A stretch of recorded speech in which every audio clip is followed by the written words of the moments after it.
Let's look at some of the modifications being done on the bottom end of this case here for a 2276 build. So that's a 82 millimeter crank and 94 millimeter bore, running stock rod or stock length rods, except they're just an H-beam for higher RPM, better tensile strength. I've had to make some modifications down here in the case. And you can see there's where the line would be going across the case, so I've had to modify the clearance there to be able to get that rod to swing by at that particular point. A couple other places here. There's one on the camshaft side. And hopefully you can see this with the lighting here. This looks a little bit better. Right here we're going to have the clearance for the connecting rod to go by on the cam, and you can see the camshaft. Here's an example on this one. The camshaft's machined square on it. It's machined square off here so that this rod doesn't interfere with it as it goes through its swing. You can see that gets pretty close there. So that's you buy that camshaft. It's called a clearanced cam, or as part of the specifications they'll emphasize that it's a clearance cam so that you can run the larger stroke crankshaft that's going to be moved further and closer to the camshaft. I've had to also modify the case down in here. You can see where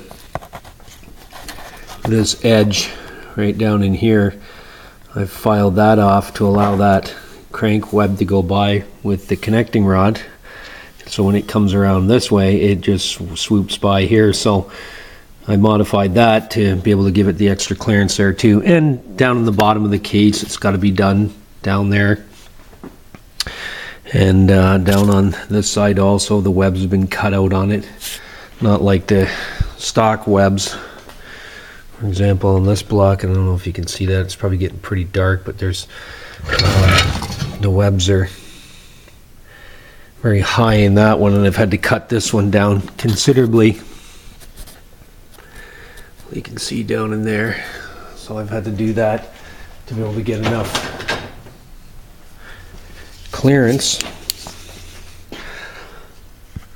There we go, we got some light down there now, and you can see the back, the back side of the case savers right there, and you can see anything that's kind of like a bit of a shiny color. That's where I've carved it all out with a die grinder, and then I sandblasted it to give it a bit of a stronger finish, or a beaded finish, so little bits and pieces wouldn't break out of it. You can see all down through there where it's been modified. So a few things to do.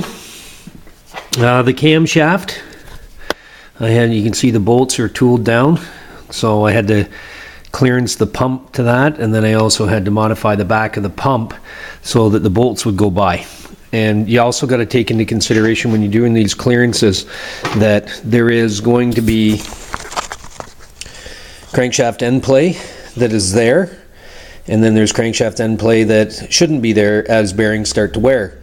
So you got to make sure that you got enough clearance on either side for the float. So if you increase, let's say you're running 5 thou for end play, and all of a sudden you pick up an extra 5, which at that point the seal might start leaking, but maybe you get lucky and it doesn't. So you've picked up an extra 5 of movement, so you got to consider that it's going to move 4.5, 5 thou more. And if that happens to be the case, you could touch down somewhere else in the engine that you don't necessarily want to, somewhere around the bearings or at the front here if the bearing, you haven't radiused the bearing, different things like that. So a couple things to take a look at. This is one of those 4340 Chromoly scat crankshafts. It was a good deal from California Imports. Had it balanced, and it needed no weight at all except for the flywheel here. It needed to be balanced because I machined the flywheel and resurfaced it and put the big 46 millimeter nut on there with the 8 dowel crank. So that'll make it nice and strong. SK41 camshaft. I'm not putting any lifters in it right now. So at the moment what I'm doing is assembling it so I can check for the clearance with the connecting rods fastened to the pistons, or pistons fastened to the connecting rods, and then with the cylinders on. And then I'm going to check the deck height per cylinder.